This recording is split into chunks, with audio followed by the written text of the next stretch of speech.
Assalamualaikum warahmatullahi wabarakatuh. Apa kabar semuanya? Semoga kita senantiasa ada dalam keadaan sehat dan ada dalam lindungan Allah Subhanahu wa taala. Pada pertemuan kali ini kita akan bahas materi mengenai dampak perkembangan kolonialisme dan imperialisme yang terbagi ke dalam beberapa bidang, yakni politik, pemerintahan, dan ekonomi. Kondisi masyarakat Indonesia berubah setelah sekian lama berada di bawah kekuasaan pemerintahan kolonial. Ya, seperti yang kita ketahui, bangsa kolonial Belanda cukup lama berkuasa di wilayah Nusantara. Tentu saja akan memberikan perubahan-perubahan pada masyarakat Nusantara saat itu. Yang pertama, dampak kolonialisme pada struktur wilayah di Indonesia. Oke ya, terbagi ke dalam tiga bagian. Yang pertama, struktur wilayah sebelum masa kolonial. Ya, struktur wilayah di Indonesia ditentukan oleh kerajaan penguasa wilayah, ditandai dengan pemberian upeti kepada kerajaan. Jadi masyarakat yang memberikan upeti kepada suatu kerajaan berarti merupakan warga atau wilayah kekuasaan dari kerajaan tersebut. Oke ya. Berikutnya struktur wilayah masa kolonial. Ya, Herman Willem Daendels membuat pembaruan, dilanjutkan oleh Raffles dengan merubah sistem prefektum menjadi keresidenan. Keresidenan sendiri adalah sebuah wilayah yang menjadi bagian administratif suatu negara atau wilayah. Oke ya. Jadi Herman Willem Daendels ini cukup memberikan dampak perubahan yang signifikan bagi salah satunya struktur wilayah yang ada di Nusantara, kemudian dilanjutkan oleh Raffles. Berikutnya struktur wilayah peninggalan masa kolonial. Ya, oke. Setelah masa kekuasaan kolonial berakhir, ya maka mereka meninggalkan struktur wilayah sebagai berikut, yakni dari mulai yang paling tinggi ya, yang paling besar wilayahnya itu provinsi, kemudian keresidenan, kota praja atau kabupaten, kawedanan, kecamatan, kelurahan. Oke ya, coba perhatikan, sama tidak dengan struktur kewilayahan pada saat ini? Ya kurang lebih kalau kita perhatikan tidak jauh berbeda ya. Oke. Untuk karesidenan itu sebetulnya masih kita pergunakan juga di saat ini. Ya, salah satunya misalnya dalam penomoran plat motor. Ya, karesidenan ini berada di antara provinsi ya, cakupan wilayahnya dan kota praja. Kalau misalkan di kita itu seperti plat nomor F ya, yakni plat nomor yang mencakup wilayah Bogor, Cianjur, dan Sukabumi, yaitu termasuk karesidenan. Dampak kolonialisme dan struktur pemerintahan. Struktur pemerintahan tertinggi dipimpin oleh Gubernur Jenderal. Departemen hasil reorganisasi tahun 1866, yakni Departemen Luar Negeri, Departemen Pendidikan Agama dan Kerajinan, Departemen Pekerjaan Umum, Departemen Keuangan, Departemen Kehakiman, Departemen Pertanian, Industri dan Perdagangan. Kemudian struktur pemerintahan baru. Ya, provinsi dipimpin oleh seorang gubernur, karesidenan dipimpin oleh seorang residen. Ya, yang keduanya berasal dari golongan Eropa, oke ya. Jadi gubernur dan residen itu hanya boleh dari golongan Eropa. Kemudian kabupaten dan wilayah di bawahnya dipimpin oleh seorang pemimpin yang berasal dari golongan pribumi. Ya, baru dari wilayah kabupaten ke bawah pribumi mendapatkan hak atau mendapatkan kesempatan menjadi seorang pemimpin. Ya, selanjutnya kepemimpinan ganda dalam pemerintahan. Nah, ya apa maksudnya kepemimpinan ganda? Dalam pemerintahan dalam negeri terdapat pembagian pemerintahan yaitu Europisbestur dan Inlandbestur. Yakni pemerintahan Eropa dan pemerintahan pribumi, oke ya. Pemerintahan Eropa terbagi ke dalam tiga bagian. Yang pertama residenti dipimpin oleh seorang residen, afdeling dipimpin oleh seorang asisten residen, yang terakhir controller afdeling dipimpin oleh seorang controller. Ya, sedangkan pemerintahan pribumi, ya yang pertama kabupaten dan kota praja dipimpin oleh seorang bupati, kawedanan dipimpin oleh seorang wedana, kecamatan dipimpin oleh seorang asisten wedana atau camat, dan yang terakhir unit paling bawah yaitu desa-desa dan kelurahan. Ya, ilustrasinya seperti diagram yang ada di samping ini. Oke ya, di atasnya ada karesidenan, itu tentu saja dari orang-orang Eropa ya. yang dipimpin oleh seorang residen yang berasal dari orang Eropa. Ya, jadi afdeling ini setara dengan kabupaten. Namun afdeling untuk orang-orang Eropa, sementara kabupaten untuk orang-orang pribumi.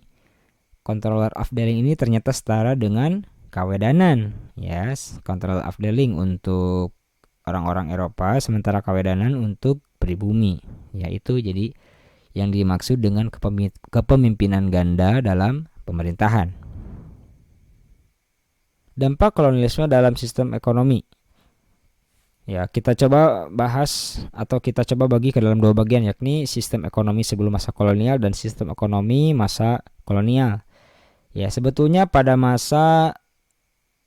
sebelum masa kolonial, rakyat Nusantara sudah memiliki sistem ekonomi. Ya, pada masa kerajaan, sistem ekonomi Nusantara yaitu sistem ekonomi perdagangan. Masyarakat menghasilkan hasil bumi yang nantinya akan diserahkan kepada desa atau raja mereka. Ya, pada masa tersebut masih ada sistem barter ya. Yakni sistem tukar barang, yakni barang yang kita punya ditukar dengan barang yang kita inginkan. Itu barter ya. Berikutnya sistem ekonomi masa kolonial atau sistem ekonomi modern.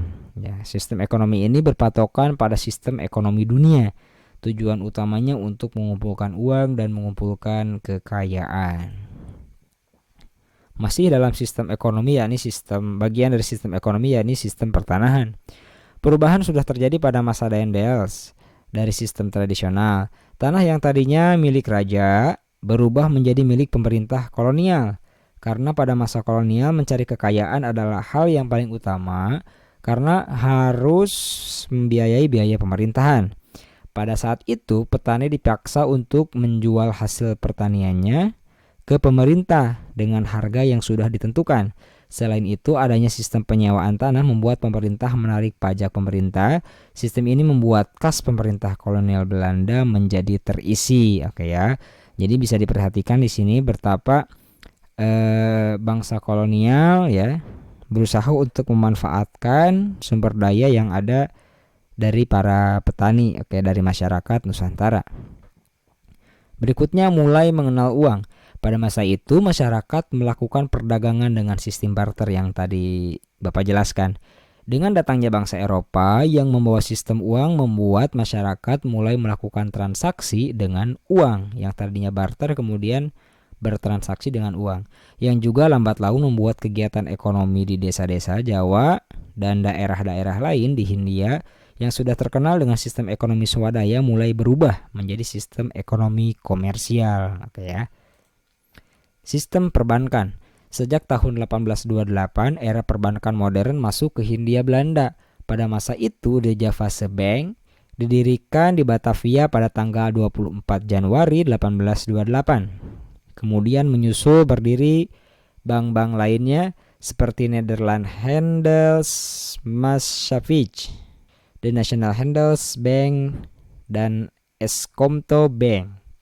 Selain bank milik pemerintah kolonial, ada juga bank yang berasal dari Cina, Australia, bahkan milik masyarakat pribumi. Ya, coba kalian cari tahu bank yang merupakan milik masyarakat pribumi, oke ya. Ya, pada saat itu, apa kira-kira fungsi bank? Ya, bank itu berfungsi sebagai tempat meminjam uang untuk modal usaha dan pertanian masyarakat pada saat itu. Berikutnya, dibangun jalan raya pos.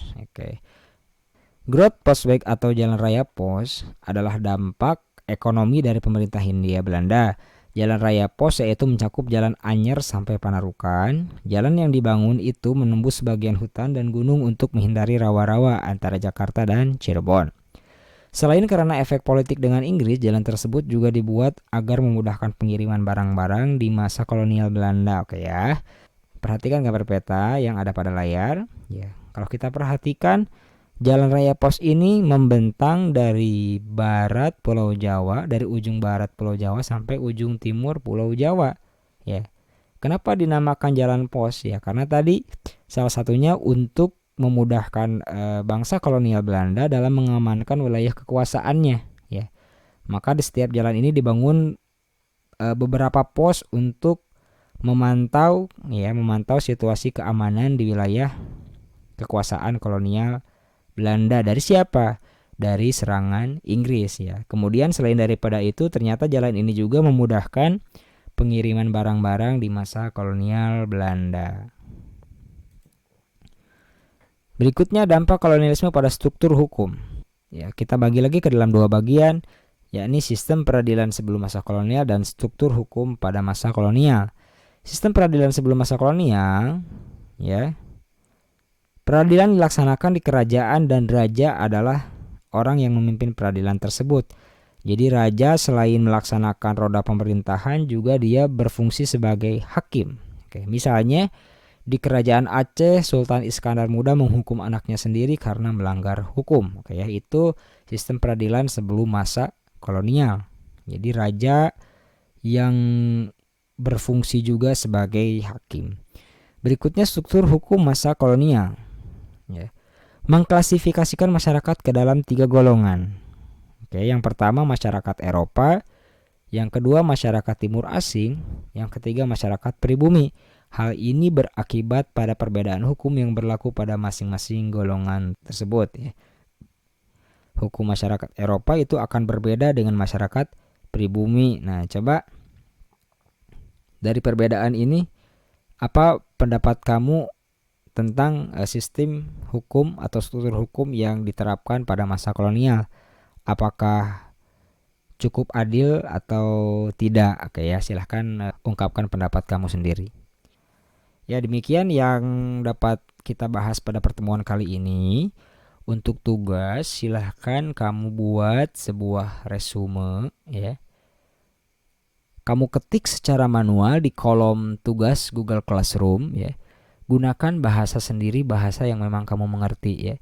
Kemudian silahkan dikumpulkan dalam jangka waktu yang nanti akan Bapak cantumkan di Google Classroom ya. Selamat mengerjakan tugas. Semoga apa yang kita pelajari menjadi ilmu yang bermanfaat. Terima kasih ya. Assalamualaikum warahmatullahi wabarakatuh.